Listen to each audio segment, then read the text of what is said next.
Okay, I'll ask you a question. Okay. Why do you like movies? Oh goodness. I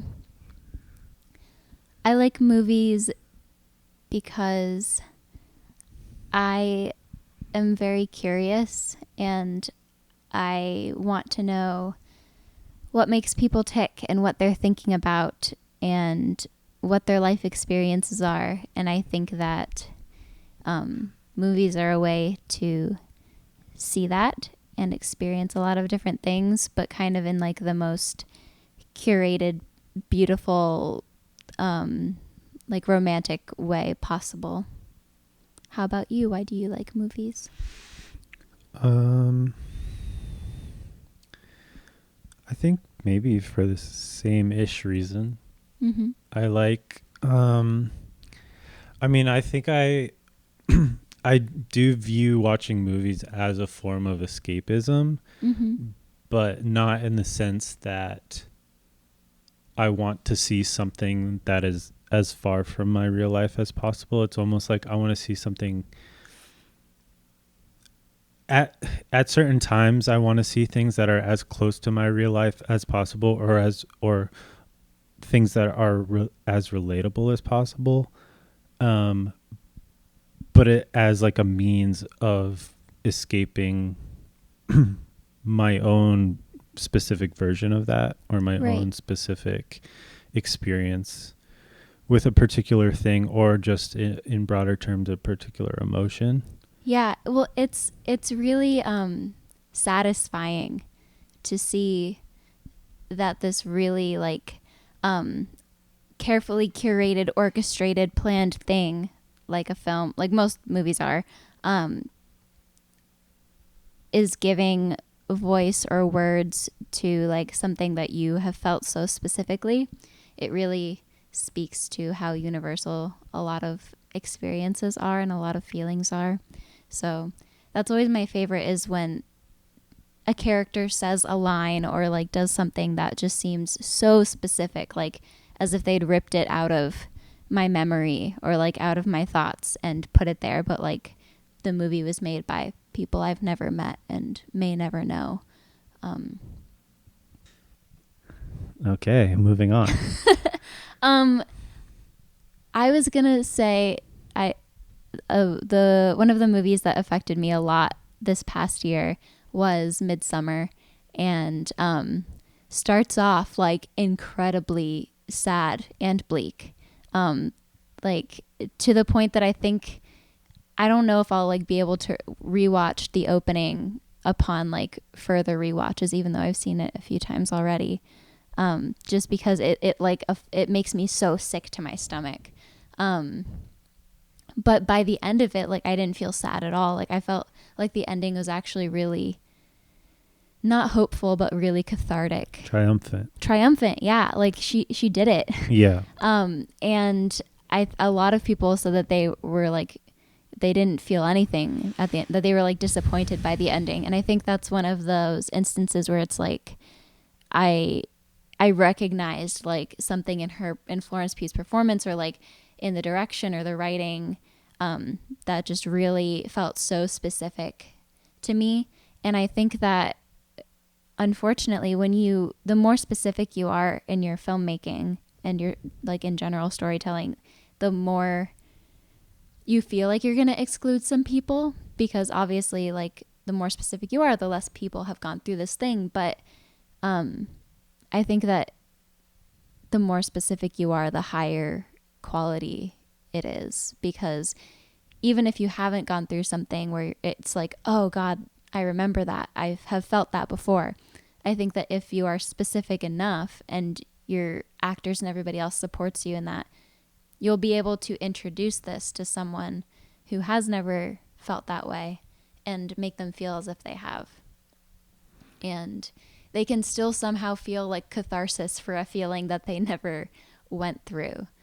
Right. Or it could be that the situation that's happening in the film is bringing the character to a specific emotional place Mm-hmm. that a completely opposite experience has brought the viewer to. Mm-hmm. So like the circumstances are specific, but the emotion is still universal. Right. And I think that happens in music too. Like, I really like songs where the lyrics are extremely specific, not because I can relate to what they're talking about necessarily, but I just think it's really fascinating, going back to your initial point of like being curious. Mm-hmm. And I mean, I like to, like I said, relate to the emotion of a film, but I don't necessarily need to see my personal experience portrayed in order to do that.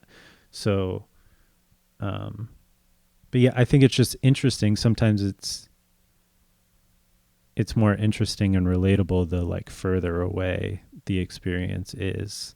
That reminds me of when we went to see Portrait of a Lady on Fire, and we both really liked it. It's amazing. But I think that there's a power in seeing something like from your life that you have never seen represented before.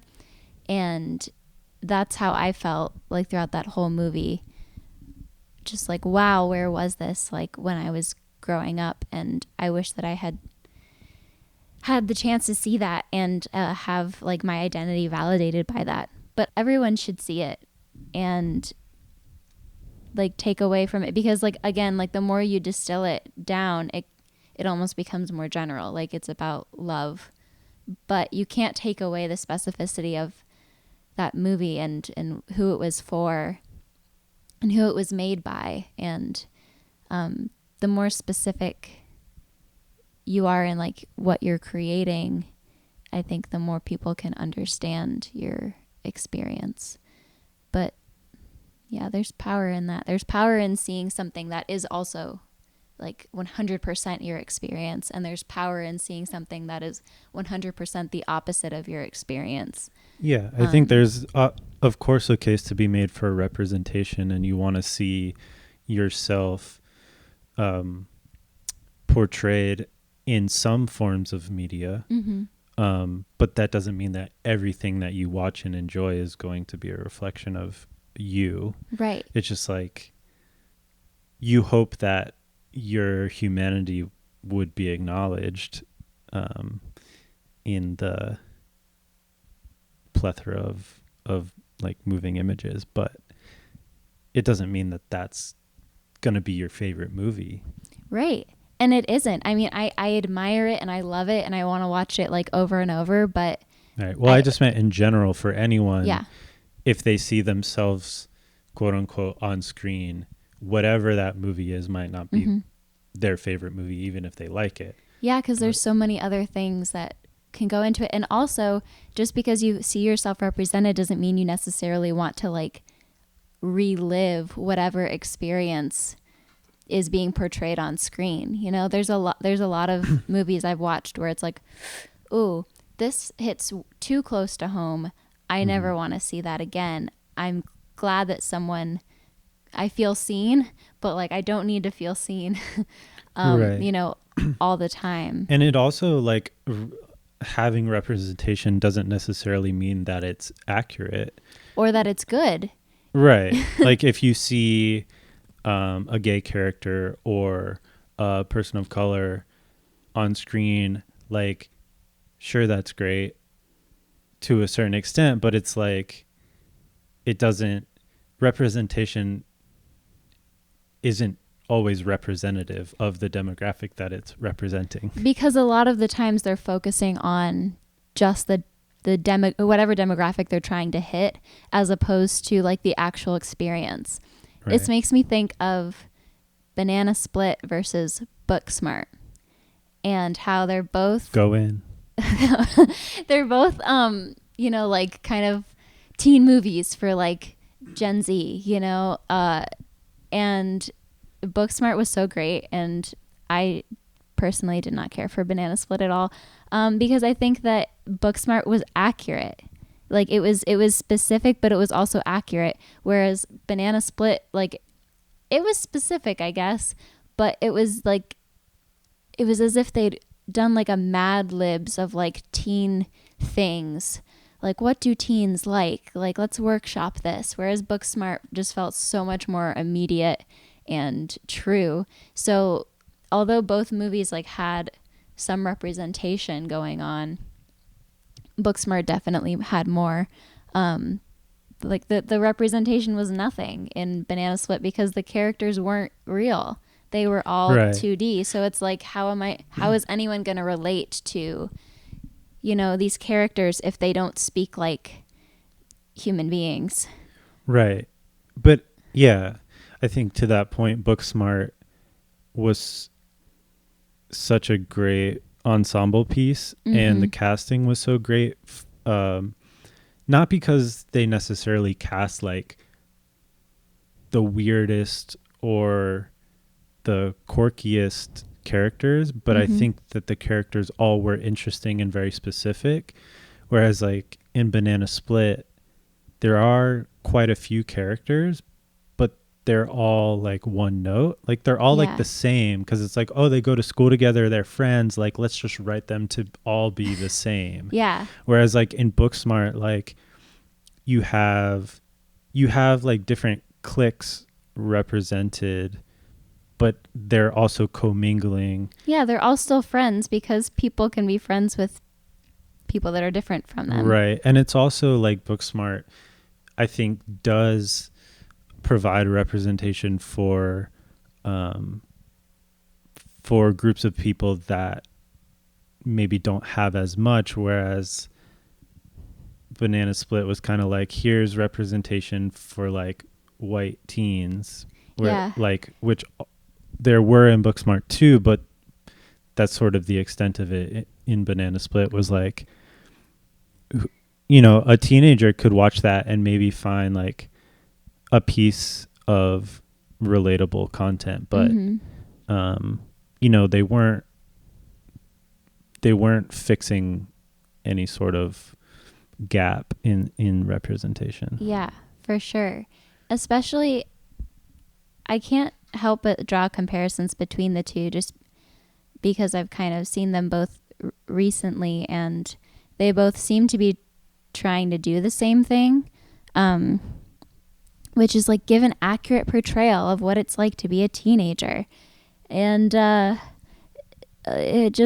would say that Booksmart is like farther away from like what I actually did in high school.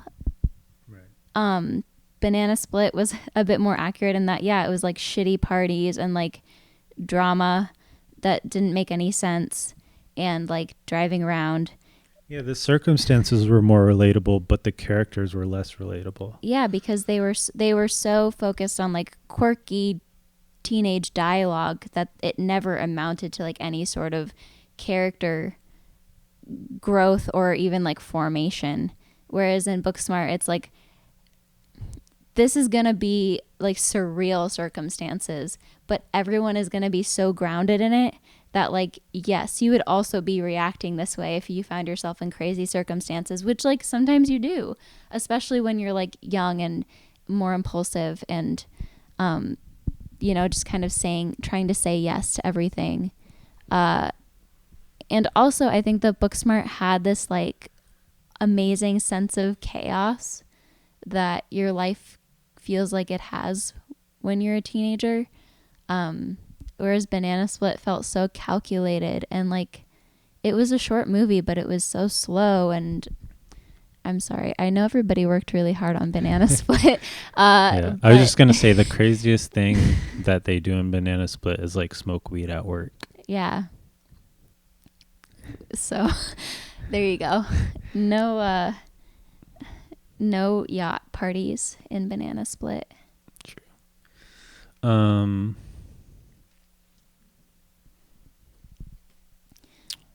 Yeah, but you know, honestly, teen girl representation, I could talk about that for a while because I think that go on, yes, please do.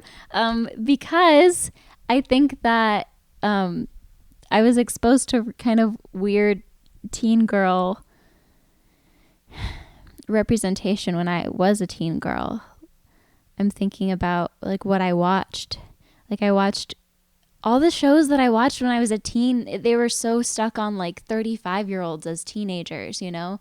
Like the Vampire Diaries. Like one of the characters was supposed to be like a sophomore in high school and she was like 28 or something, you know? And like had like huge boobs and perfect skin and like I was like, "Oh god, why don't I look like that?" Also, where are their parents? Also, is anybody checking in on them? Um and then there was like Glee, which was trying really hard to be like the teen representation, but was also still just 30-year-olds with like perfect hair and teeth and like playing on the idea of satire and stereotypes and stuff, but kind of not succeeding a lot of the time. So I think about like Carrie, the movie, and it was pretty accurate. The original, of course, and just like how mean and like desperate for like love and affection you are when you're young. And a lot of like that most accurate portrayals of like being a teen girl, I feel like are really dark. But that time isn't always necessarily that dark. It has a lot of joy and it has a lot of chaos and a lot of uncertainty and a lot of hope. And that's why I kind of love that these like comedies are coming out, like Booksmart, that kind of encompass the whole thing, as opposed to just like the teen girl who's like mingling with vampires or like Pretty Little Liars. Like it's also dark, it's also mysterious. Like, nah. When I was 16, it was like, Mom, can you lend me $5 for Starbucks, please? Like that was half of my life. Mm-hmm. So, was there a lot of levity in Euphoria? ooh,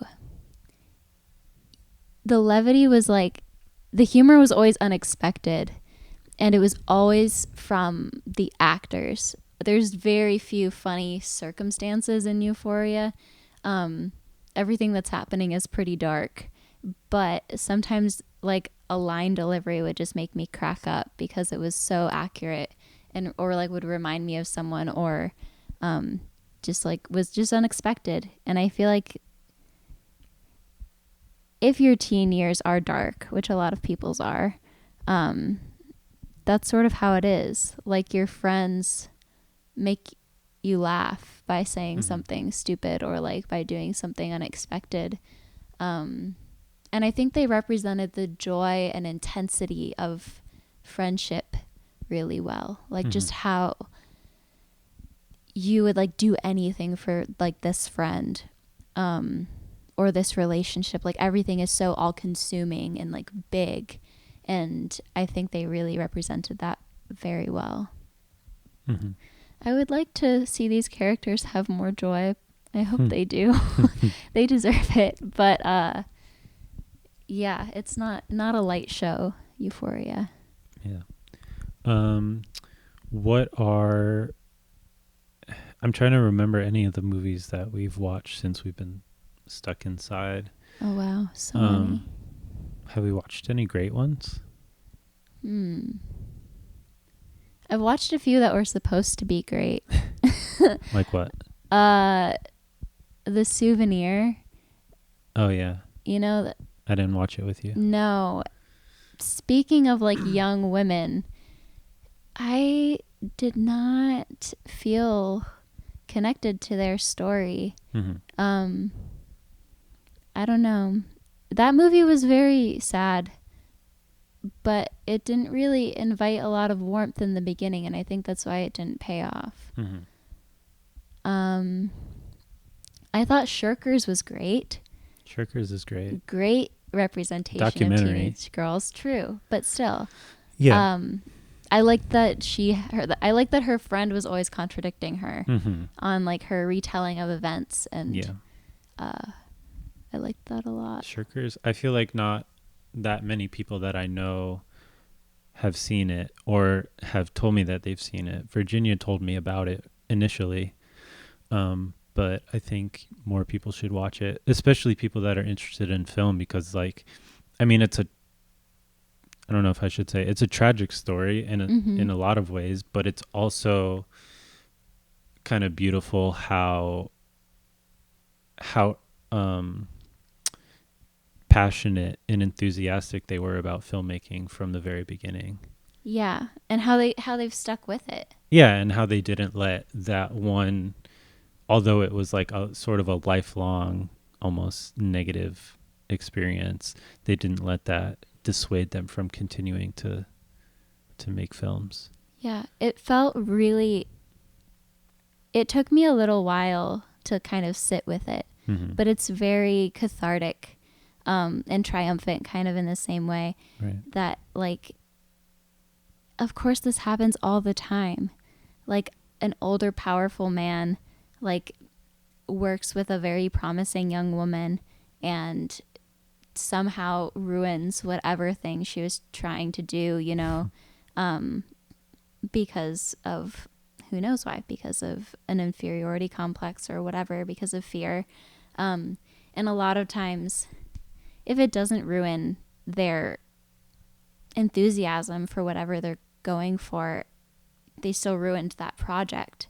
Um, and I love that it didn't ruin their enthusiasm, and in the end, it didn't even manage to ruin that project. Like, she brought so much out of it and made this incredible piece that was still so affecting and hopeful.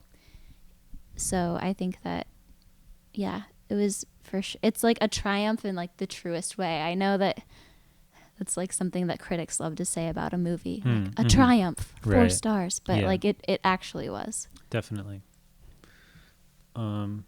Okay, Shirkers. What else? What else have we seen? Oh, we watched Lars and the Real Girl. Great movie. So great, Understated, for sure.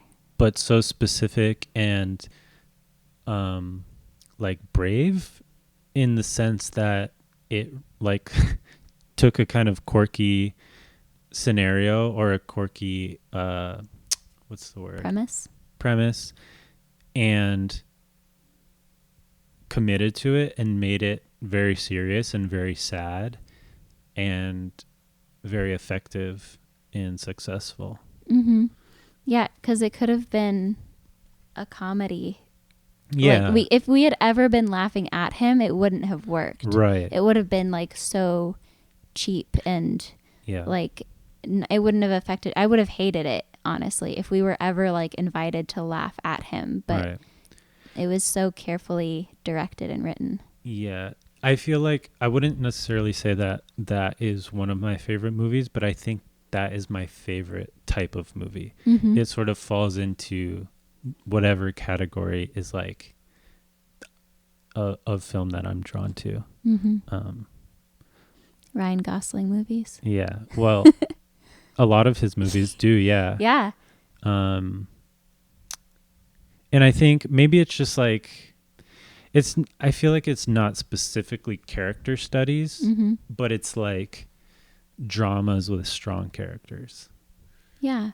I mean, I love when we get to like follow one character in particular, and really like get their point of view, because I think a lot of movies have like a main character, but we never like honestly see anything through their point of view. It's like through some like omniscient outside the director's point of view, basically. Mm-hmm. And I think that especially character-based movies are so much stronger when we're invited to really sit with this person and like sit inside their brain. And I mean, even in Lars and the Real Girl, we don't know what's going on in his head all the time. We don't know how much of this he really believes.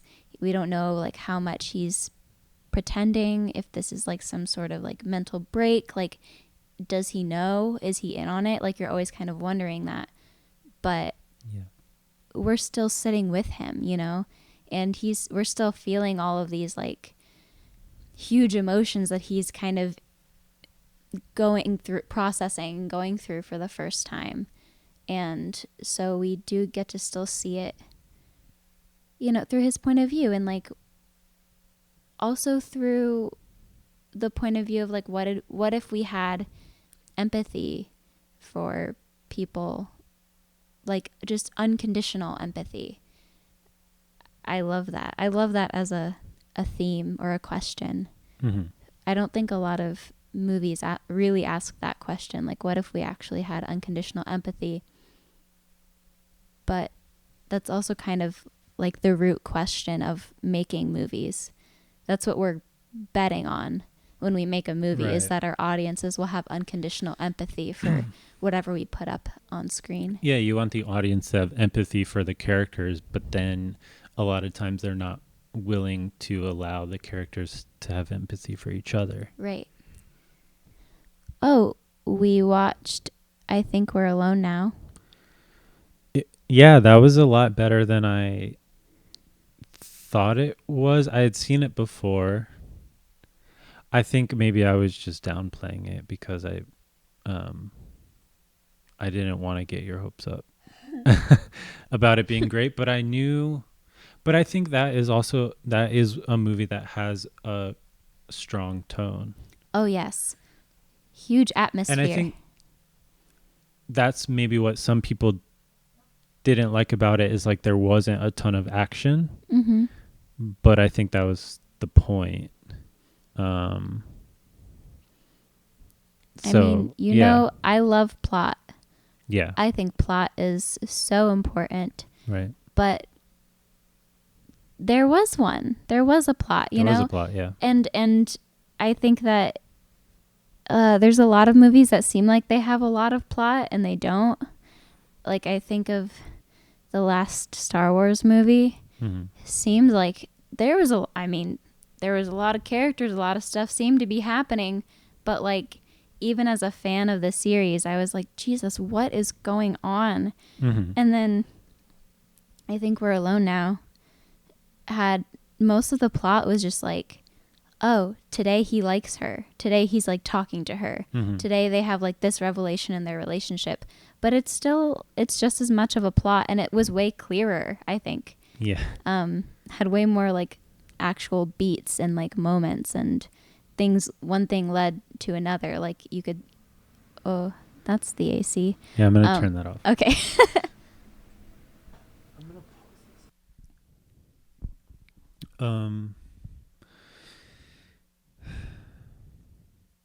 You like going to the movie theater?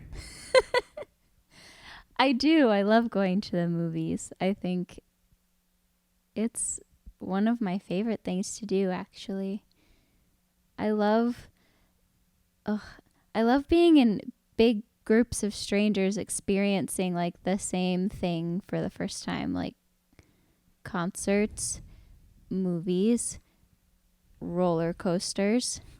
Not many other things. I like seeing a film in a theater, and I guess in theory I like seeing it with an audience, but I think I would get just as much out of it if I was the only one in the theater. Like for me, it's sort of about being isolated in the theater and forcing myself to focus on the film, so I have that like undivided experience. For sure.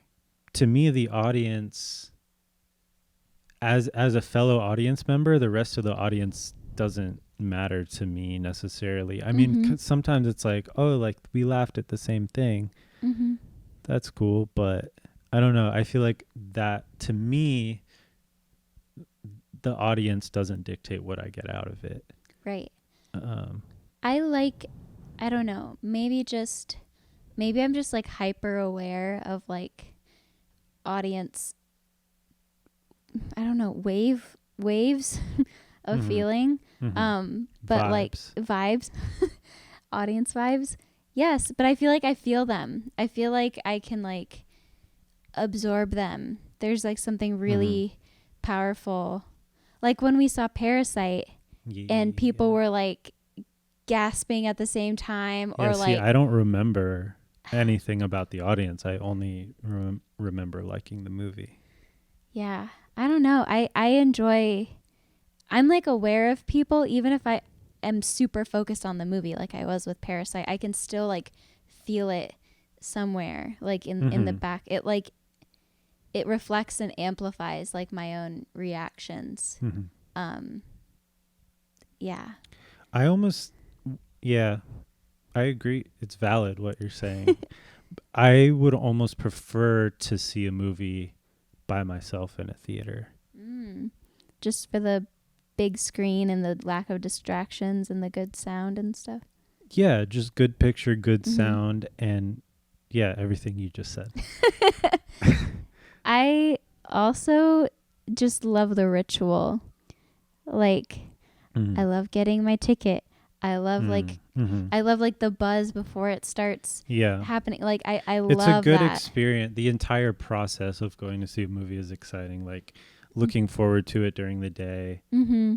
like traveling, whether it's driving or taking the train or whatever, like getting there, like either like smuggling snacks in or like maybe splurging to buy something. Yeah, and it always feels so worth it because you're like, Yeah. well, like this is all I'm going to have, you know? Nothing feels like a movie theater Coke is like the best Coke to me. It's like, oh, yes. This is my soda. Like this is my like partner for this whole movie experience.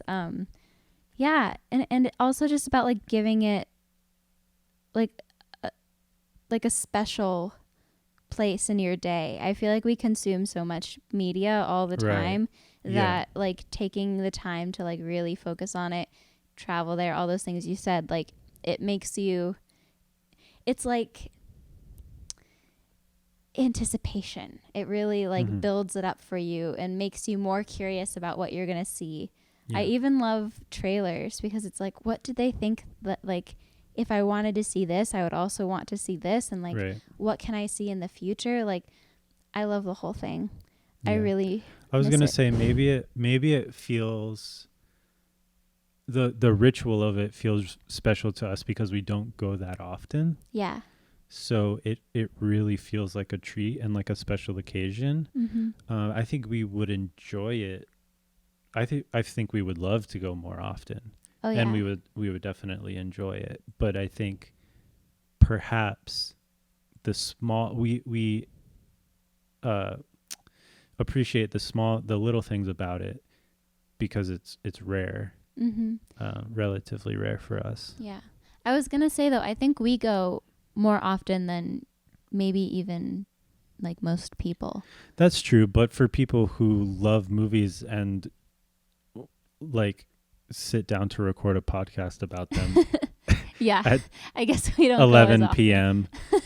maybe we don't, for those types of people, maybe we don't go as much. True.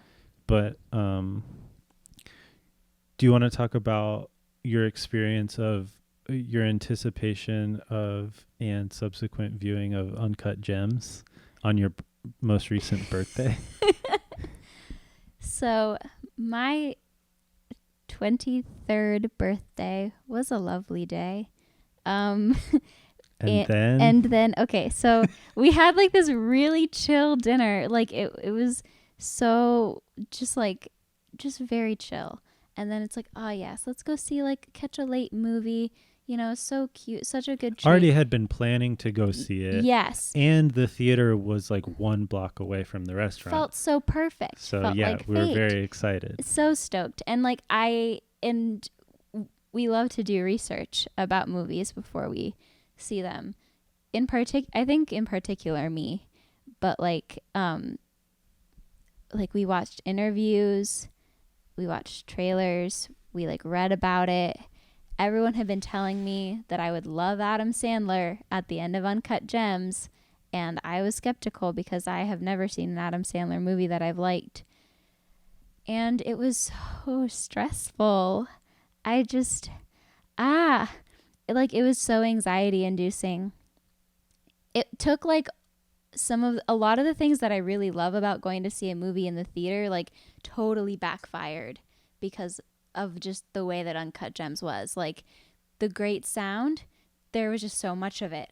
Like I couldn't decipher anything. I couldn't like pick out what people were saying, who was speaking, like and what they were like what they were talking about. It was just all very confusing. And like I'm a subtitle person to begin with. I watch everything at home with subtitles, but like in the theater, it's usually loud enough and clear enough that like I don't really need it. But I really wished for it in this particular movie. And also like the I don't know if it would have been possible though. Yeah, it's too fast. So many people are talking at once. Like, and I just, that's just maybe a personal struggle that I have. I can't listen to people, like a lot of people talking at once. But also like the big screen that like allows you to like see everything and it makes it feel so big and grand. It just made it feel like it gave me a headache because like there was like nowhere I could look to escape like all this chaotic movement and like everything that was happening. It was just an assault on the senses, and that's what it's supposed to be. You know, they succeeded in everything that they were trying to do. It was just like not for me. And I can admire it for sure. I do. And then maybe watching it at home will change some of my opinion on it, but it was just really too stressful for me to enjoy. Should we give our notes? Our notes? Oh, okay. I guess I was a little upset afterwards actually, and I came home and I told Jared how it should have ended. So if the Safdie brothers are out there listening right now, you should have oh god. You should have had killed his wife. Yeah. Idina Menzel should have died. And it should have been Howie's fault, like, directly. It would have been. But, like, we need to really see this cause and effect here. He needs to be held accountable. And he wasn't. And I think that when he's on the phone with Julia and they're, like, celebrating, instead of him just getting shot. But it's not so much like, it's not a moral question or like, oh, no, he's a bad man and he should pay. But it's like story-wise and for it to have been more compelling, we both agree that if while he's watching the final basketball game, one of his rivals that he's trapped escapes, or they call someone else who's on the outside, who tracks his wife down, so and either holds her hostage for the time being or kills her immediately. Like, basically he is feeling like he's about to win. He's about to solve all these problems that he's been creating for himself the entire movie. And then he does win. He's celebrating, and then as he's celebrating, he gets a phone call that his wife has died and it's his fault. I mean, it would be extremely devastating. But it seems like they were trying to make the end devastating by him getting shot and killed, but that like, only who cares? Works. Yeah, it only works if you really love this guy. Yeah. And like I didn't, and I feel like a lot of people didn't. And again, like there was a plot in that movie, but what made me mad was that the plot points kind of didn't seem to like lead into one another. There were a lot of plot points that just like happened, and I thought they were gonna like lead into something else, and then they just disappeared. Like why? Like the ring at one point, it was like, why did he have to hold on to that? And then he sold it, and then it was like, you have to get it back, and then he just I don't know. Yeah. So many things like just kind of didn't add up for me. Like, why was Damani like so late on like bringing back the gem? You know, like, yeah, it added a bit of like stress, but the stress was already there. Yeah. And then he did bring it back in the end. So like, why? I don't know. Just a lot of things seem to resolve themselves without Howard's like doing anything. Yeah. And then a lot of the things that Howard did that were wrong and like caused problems like didn't end up affecting the other plot points. Yeah. Yeah, we felt like we needed to be able to care about Howard's character more, and we also what was the other thing? Like this, yeah, like, what was the other thing?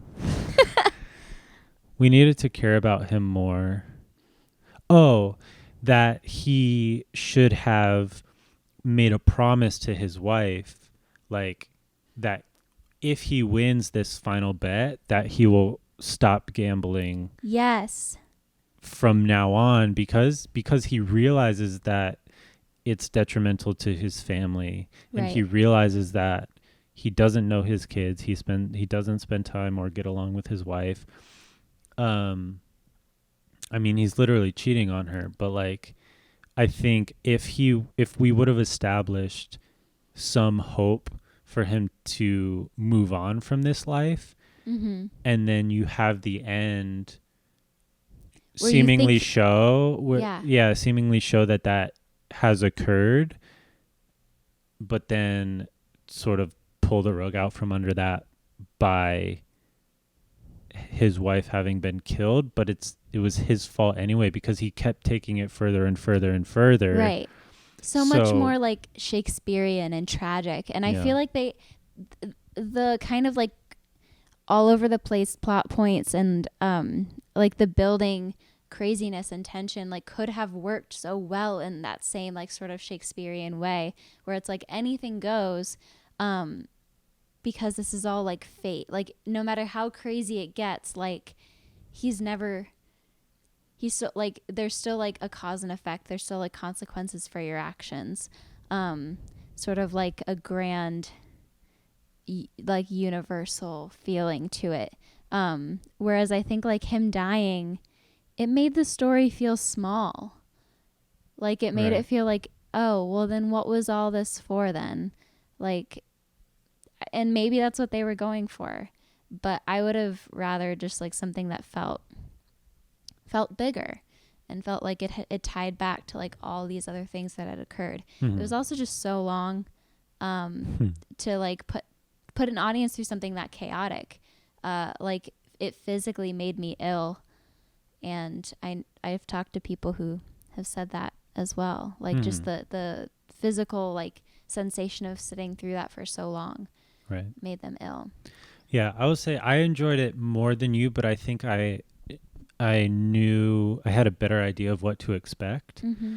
or I don't know, want to say my expectations were lower, but they were just different in the sense that like it kind of ended up being what I thought it was going to be. Mm-hmm. Um, and I mean, I always try to, or I rather can't help having the perspective of like, there's no way that I could have made a better movie than that. Right.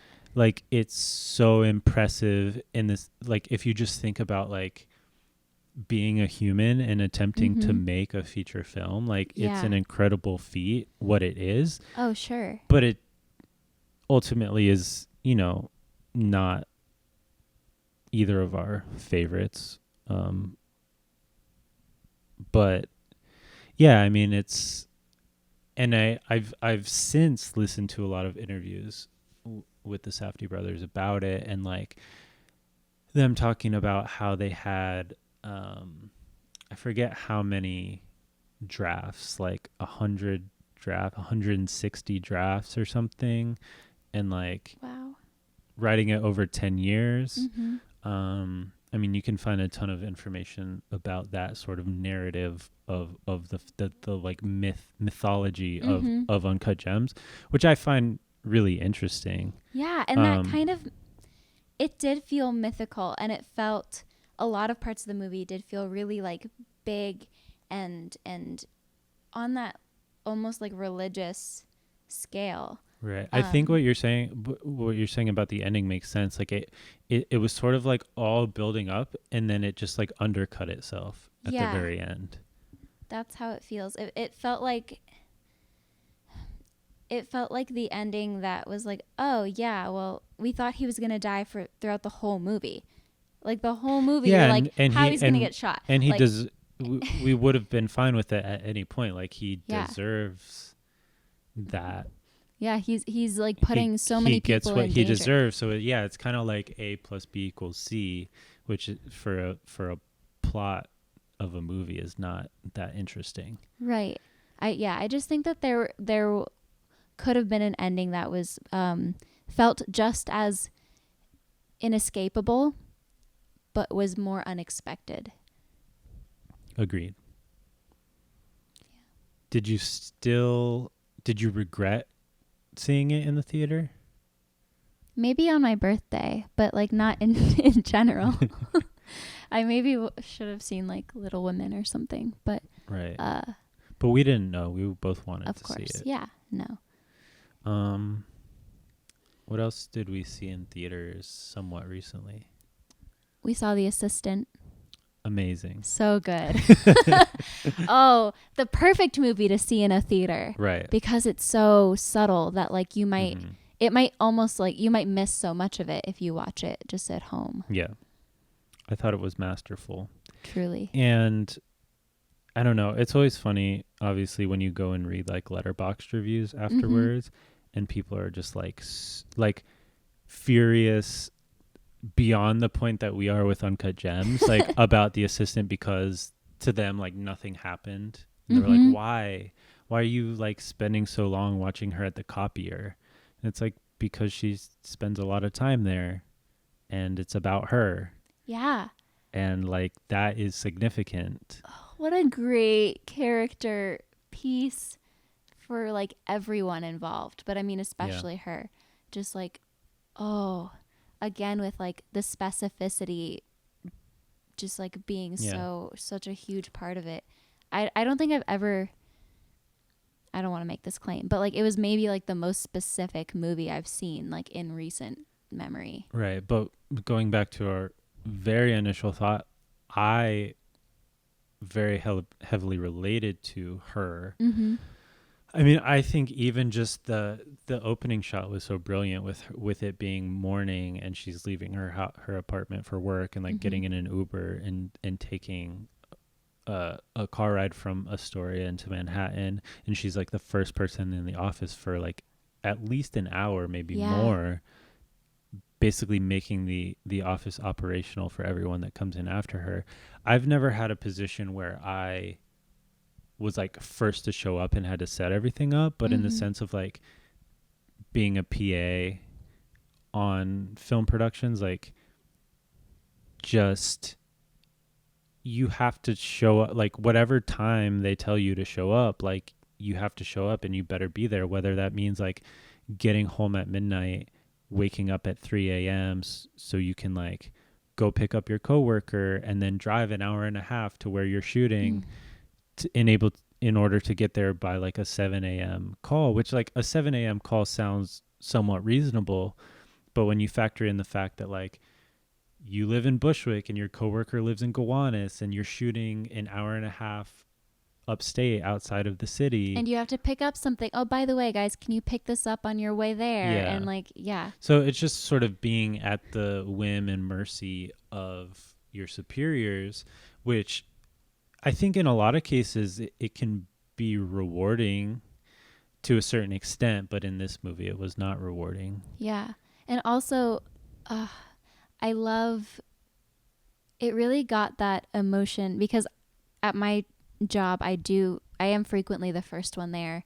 And I am in charge of like, setting everything up for the day. And there's a comfort and a super high anxiety to that. Like everything's quiet. It's dark. There's like these very familiar sounds. No one's going to talk to you or bother you. Like there's that aspect of it, but there's also the aspect of like, if anything goes wrong, you're alone. No one's going to help you. Customers are going to come in and like expect everything to be right. And if it's not, then it's your fault, even if it's not. There's like this sort of like quiet dread with opening a place that I think she captures like so brilliantly with literally no dialogue, just sound design and like focusing on her hands, what she's doing, and Julia Garner's face just being so open and beautifully readable. Right. It's just such a like devastating and soul crushing circumstance, obviously for that character, but I think for most people that are not the CEO at the company that they work for, I think anyone who's not in charge can relate to just feeling sort of hopeless in their position at certain times. Yeah. And I think it's I think there's good reason why it was set in the context of a film production company, because like that's kind of specifically what it's about. But I think it's so great in general that it is, just because I think, not that it's like this like damning piece against film and TV production, but I think it does highlight the abuses and the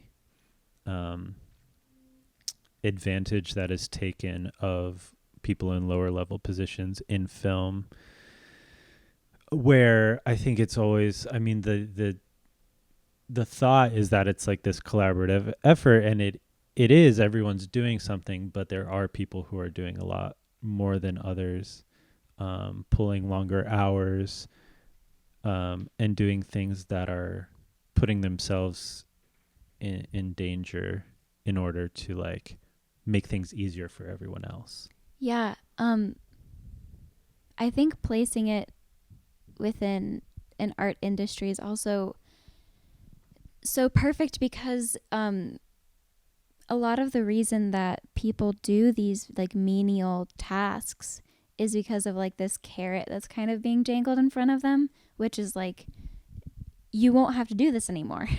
You know, you'll get to be the one that's bossing the next person around. And I think that's how this cycle continues, because like they make you so miserable through all the lower level positions that like once you get to the upper level positions, you'll do anything to stay there. Anything. And also you want to like, not everyone, but a lot of people want to kind of inflict the same damage. Like if I had to go through it, you have to go through it. Otherwise you're not going to be like tough enough for the industry, when now that they're in the position of power, they're the ones that are making it tough. So like they could actually change it. Yeah. It doesn't have to be that hard. I don't know. I think in general, in all industries, there's just such a weird power dynamic that exists, where it's like, it's like making things intentionally hard for others, where it's why not just say to everybody, like, these are the things we need to get done, like what's the most efficient way we can do that, and also being realistic about what can get done in a specific amount of time. Like, and obviously that's sort of like what The Assistant is about, is that this guy has so much power within his company and within the industry that he just thinks that he can have that power over anyone, over any human being. Mm-hmm. That like, everyone in your company maybe is replaceable, but human beings aren't replaceable as individuals. Mm-hmm. And I don't think that some people understand the difference between like, oh, I could replace this employee if I needed to, and like I could replace this person if I needed to. Mm-hmm. Yeah. Oh, so good. Let us end by telling the people what movies you're excited to see in the future. I really want to see Emma. That was going to be my next movie that I saw in theaters before self-isolation. I know that I can get it on my TV at any time now, but I've been waiting because I want it to be special. Anyway, I'm really stoked for Promising Young Woman with Carey Mulligan and Bo Burnham. I want to see Never, Rarely, Sometimes, Always. I had no idea what it was about, but I saw the trailer and I think it looks really good. The new Batman movie with Robert Pattinson looks super sick. And then I want to see The Green Knight with Dev Patel. Good choices. You made a list. I did not make a list. Mm-hmm. Let me try to think of what's coming out. Go for it. I still am interested to see Waves. Mm-hmm. We haven't seen that. I feel like that's something we could watch here. Yeah. So Waves is something I want to see. I don't know. I feel like for some reason, well, for a very specific reason, I haven't been seeing a lot of advertisements for movies like that are about to come out. Or maybe I just haven't been paying attention, but obviously like most of them are postponed or canceled in terms of the theatrical release. Mm-hmm. What are some more? You just tell me some that are coming out and I'll tell you whether I give a shit or not. All right. Let's see. The Invisible Man. I will watch it eventually.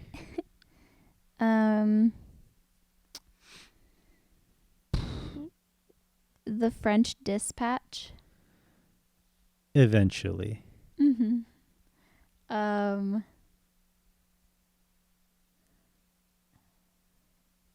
Oh boy, sorry. A Quiet Place Part 2.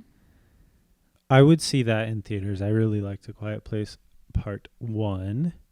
So when that comes out, I'm sure we would both like to see that. Oh, Zola. Zola. I want to see Zola. It's going to stress me out. I'm kind of like hesitant. It's going to be your Uncut Gems.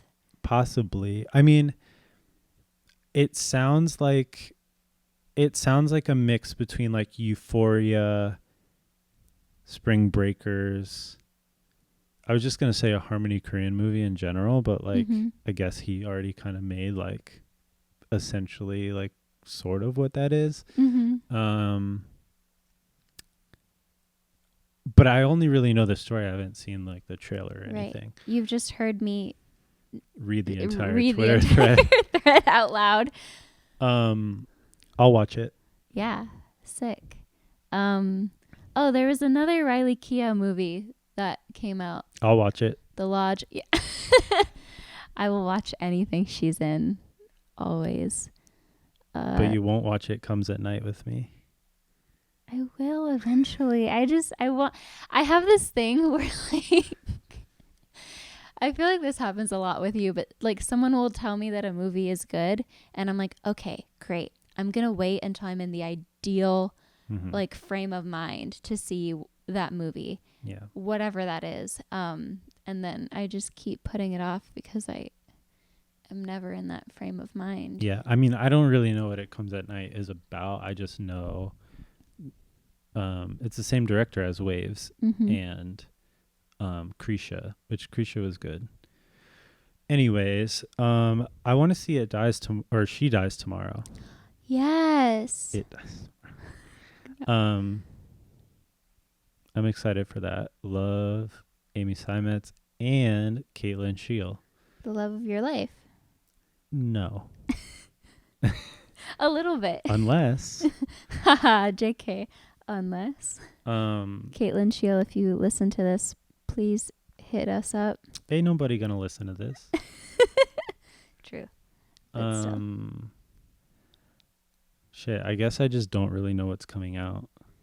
Yeah, I had to look on Letterboxd, my favorite app.